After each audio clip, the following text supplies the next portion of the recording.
તો Rajkot TRP game ઝોનનો અગ્નિકાંડનો મામલો સામે આવ્યો છે, જેમાં મૃતકોના ડીએનએનો ટેસ્ટ આજે આવી શકે છે. ડીએનએનો રિપોર્ટ આજે પ્રકાશમાં આવી શકે છે. મૃતકોના ડીએનએ ટેસ્ટનો રિપોર્ટ આજે આવશે તેવી સંભાવના વ્યક્ત કરવામાં આવી છે. તો રાજકોટમાં જે ગોઝારી દુર્ઘટના સર્જાઈ, જેમાં તમામ મૃતકોના ડીએનએનો ટેસ્ટનો રિપોર્ટ આજે આવવાની શક્યતા છે અને રિપોર્ટ બાદ પરિવારજનોને મૃતદેહો સોંપાઈ શકે છે. તો આજે બપોર બાદ ડીએનએ રિપોર્ટ આવવાની શક્યતા હાલ સેવાઈ રહી છે. રાજકોટના ટીઆરપી મોલમાં અગ્નિકાંડનો જે મામલો બન્યો હતો, જે ગોઝારી દુર્ઘટના સર્જાઈ હતી, ત્યારે મૃતકોના ડીએનએ ટેસ્ટના રિપોર્ટને લઈને આ મહત્વના સમાચાર સામે આવ્યા છે, જેમાં મૃતકોના ડીએનએ ટેસ્ટનો રિપોર્ટ આજે આવશે તેવી સંભાવના વ્યક્ત કરવામાં આવી છે. તમામ મૃતકોના ડીએનએ ટેસ્ટનો રિપોર્ટ આજે આવશે. રિપોર્ટ બાદ પરિવારજનોને મૃતદેહની સોંપણી કરવામાં આવશે. તો આજે બપોર બાદ ડીએનએ રિપોર્ટ આવવાની શક્યતા સેવાઈ રહી છે. તો આજે બપોર બાદ મૃતકોના પરિવારને મૃતદેહની સોંપણી કરી દેવામાં આવશે. આજે બપોર બાદ ડીએનએનો રિપોર્ટ આવી જશે. મૃતકોના ડીએનએ ટેસ્ટનો રિપોર્ટ આજે આવશે તેવી સંભાવના વ્યક્ત કરવામાં આવી રહી છે. તમામ મૃતકોના ડીએનએનો ટેસ્ટનો રિપોર્ટ આજે આવી શકે છે. રાજકોટમાં જે ટીઆરપી ગેમ ઝોનમાં જે ગોઝારી દુર્ઘટના સર્જાઈ હતી, ત્યારબાદ આજે જે મૃતક છે તેઓનો ડીએનએ રિપોર્ટ આજે બપોર બાદ આવી જશે અને ત્યારબાદ તેઓના પરિવારને મૃતદેહની સોંપણી કરી દેવામાં આવશે. રાજકોટના ટીઆરપી મોલમાં અગ્નિકાંડનો જે મામલો બન્યો હતો, જેમાં મૃતકોના ડીએનએ ટેસ્ટનો રિપોર્ટ આજે આવશે તેવી શક્યતા સેવાઈ રહી છે. આજે બપોર બાદ આ રિપોર્ટ આવી શકે છે. તમામ મૃતકોના ડીએનએ ટેસ્ટનો રિપોર્ટ આજે આવશે તેવી સંભાવના વ્યક્ત કરવામાં આવી રહી છે. તો રિપોર્ટ બાદ પરિવારજનોને મૃતદેહની સોંપણી કરવામાં આવશે. આજે બપોર બાદ ડીએનએ રિપોર્ટ આવવાની શક્યતા હાલ વ્યક્ત કરવામાં આવી છે. ગોઝારી દુર્ઘટનામાં જે 28 લોકો મૃત્યુ પામ્યા હતા, 28 લોકોનો જીવ જતો રહ્યો, ત્યારે મૃતકોના ડીએનએ ટેસ્ટનો રિપોર્ટ કરાવવામાં આવ્યો. મૃતકોના ડીએનએ ટેસ્ટનો રિપોર્ટ આજે આવશે તેવી શક્યતા સેવાઈ રહી છે. તમામ મૃતકોના ડીએનએનો ટેસ્ટનો રિપોર્ટ આવશે અને રિપોર્ટ આવ્યા બાદ પરિવારજનોને મૃતદેહની સોંપણી કરવામાં આવશે.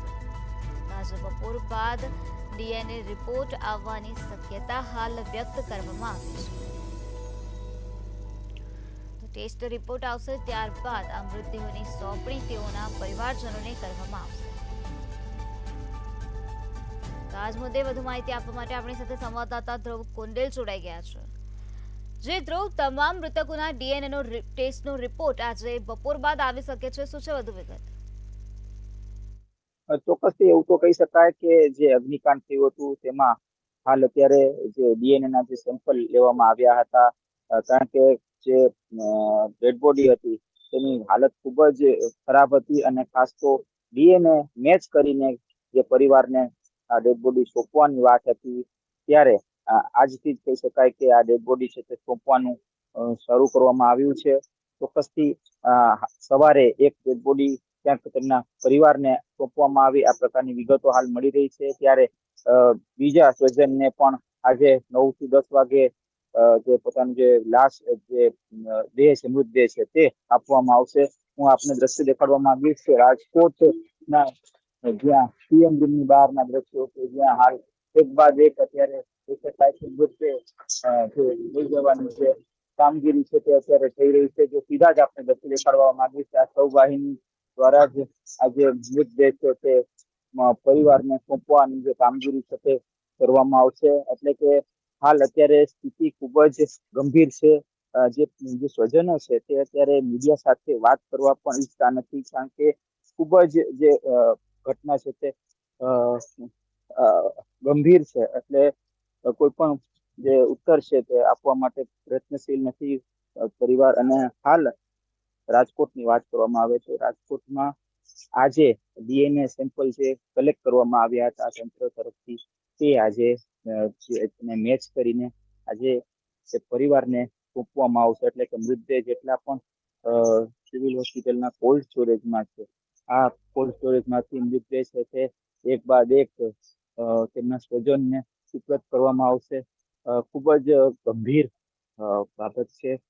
જે રીતની જે અગ્નિકાંડ થયો અને આ અગ્નિકાંડમાં જે મૃતકોમાં બાળકોથી માંડીને યુવાનો અને ખાસ તો કેટલાક વડીલો પણ હતા. એટલે કે આ જે ટીઆરપી ગેમ ઝોન છે તેમાં કેટલાક કર્મચારીઓ પણ હતા કે જેઓ આ અગ્નિકાંડના ભોગ બન્યા છે.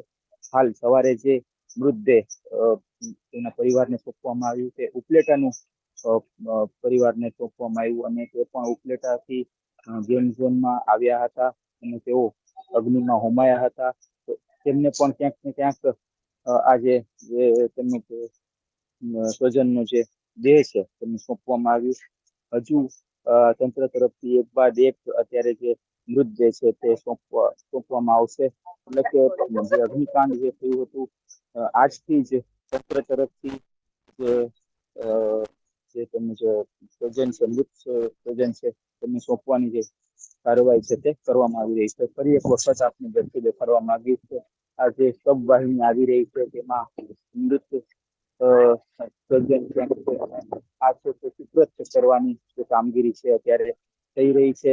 આ અત્યારે એક બાદ એક મૃત દેહને લોકોને સુપ્રત છે તે કરવામાં આવી રહી છે. એટલે કે જે પ્રકારની જે ઘટના બની હતી તે ખૂબ જ ગંભીર ઘટના બની હતી અને આ ઘટનાને લઈને તંત્ર તરફથી કહી શકાય કે જે ડીએનએ મેચની જે કામગીરી છે તે કરવામાં આવી હતી અને ખાસ હવે જે ડેડ બોડી સુપ્રત કરવાની જે કામગીરી છે તે અત્યારે તંત્ર તરફથી થઈ રહી છે. રાજકોટની જે સિવિલ હોસ્પિટલ છે ત્યાંનું જે પોસ્ટમોર્ટમ રૂમ છે ત્યાંથી ડેડ બોડી છે તે સ્વજનોને ત્યાં એટલે કે જે મૃત છે તેમના સ્વજનો સુધી પહોંચાડવાની જે કામગીરી છે તે થઈ રહી છે. ડીએનએ મેચ કરવાની જે કામગીરી છે તે ક્યાંક હાલ થઈ રહી છે. હું આપને ફરીથી જે દ્રશ્ય છે તે દેખાડવા માંગીશ. ખૂબ જ ગંભીર દ્રશ્ય છે કે આ પ્રકારના દ્રશ્યો કદાચ ખૂબ જ જે કહી શકાય કે જે સ્વજને નહીં વિચાર્યું હોય કે તેમના સ્વજનને તેઓ જયારે તેઓ જાય છે ટીઆરપી ગેમ ઝોન પરત કરીને નહીં આવે. જે ગેમ ઝોન છે ડેથ ઝોનમાં થઈ ગઈ છે. આ પ્રકારની વાત લોકો પણ કરી રહ્યા છે કે વિચાર્યું નથી કે આવી ઘટના ઘટશે. એટલે ખૂબ જ દુર્ભાગ્યપૂર્ણ ઘટના છે અને આ ઘટનાને લઈને લોકોમાં પણ એટલો જ આક્રોશ છે. આ આક્રોશ લોકો ક્યાંક સરકાર સામે ઠાલવી રહ્યા છે. સરકાર આ પ્રકારની ગંભીર બેદરકારી કઈ રીતે કરી શકે. સરકારી બાબુઓ કોઈ પણ જે કહી શકાય કે જે લાંચ રિશ્વત લઈને આવા જે સ્થળો છે તેઓને કઈ રીતે પરવાનગી આવી વાતો લોકો કરી રહ્યા છે. ની વાત કરવામાં આવે તો આજથી જે મૃતદેહ છે તે આજે તેના પરિવારને સુપ્રત કરવાની જે કામગીરી છે તે આજે તંત્ર તરફથી થઈ રહી છે. જી ધ્રુવ, આજે કેટલા વાગ્યા સુધીમાં ડીએનએ રિપોર્ટ આવવાની શક્યતા છે? ચોક્કસથી એક બાદ એક અત્યારે જે ડીએનએ રિપોર્ટ છે તે આવી રહ્યા છે. એટલે કે જેમ જેમ ડીએનએ મેચ થાય છે તેમ તેમ તેમના પરિવારને આજે તેમના જે સ્વજનના જે મૃતદેહ છે તેમને સોંપવાની જે કામગીરી છે તે અત્યારે કરવામાં આવી રહી છે. અત્યાર સુધીમાં 3 જેટલા જે મૃતદેહો છે તે પરિવારને સુપ્રત કરી દેવામાં આવ્યા છે. એટલે કે જેટલા મૃતકો છે કે જે અગ્નિકાંડમાં હોમાયા છે તેઓના બોડી છે તેઓને તેમના પરિવારને સોંપવાની જે કામગીરી અત્યારે શરૂ કરી દેવામાં આવી છે. ક્યાંક ને ક્યાંક રિપોર્ટ આવી રહ્યા છે. જેમ મેચ થાય છે તેમ ક્યાંક ને ક્યાંક તેઓને તેમના જે મૃતદેહ છે તેમના સ્વજનોને આપવાની કામગીરી શરૂ કરી દેવામાં આવી છે. ધ્રુવ, આપ અમારી સાથે જોડાયેલા રહેજો, અમે વધુ માહિતી લેતા રહીશું.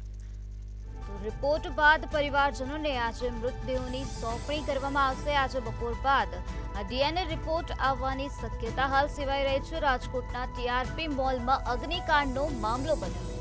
આ દુર્ઘટના સર્જાઈ હતી જેમાં મૃતકોના ડીએનએ ટેસ્ટનો રિપોર્ટ આજે આવી શકે છે.